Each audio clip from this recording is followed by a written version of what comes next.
2 হৰণ যায় প্ৰথম 2 দিও 2 পাছত কেইবাৰ 2 বাৰ 4 17 কেইবাৰ 8 বাৰ 16 ইয়াতো 2 বাৰ 2 একবাৰ 4 4 144 মানে আমি জানোৱে 12 হয় তথাপি আমি 2 ৰে দি চাও 2 17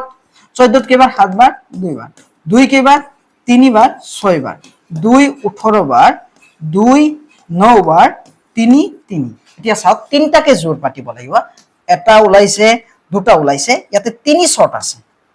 গতিকে পূৰ্ণ ঘন হবলৈ হলে আমি এক 3 ৰে পূৰণ কৰিব লাগিব অপচন 1 3 5 7 6 সংখ্যাটো সেম সংখ্যা পূৰ্ণ ঘন হবলৈ হৰণ কিহেৰে কৰিব লাগিব সব পূৰণ কৰিব কথা যদি কয় তেলে কিমান শৰ্ট পৰিছে 3 জোৰ হবলৈ হলে হেতুৰে পূৰণ আৰু যদি হৰণৰ কথা কয় তেলে কিমান বেছি হৈছে 3 জোৰ হয় এটা দুটা হৈ গৈছে 3 পূৰণ 3 বেছি হৈছে এই 3 9 বেছি হৈছে গতিকে আমাৰ অপচন হ'ব 2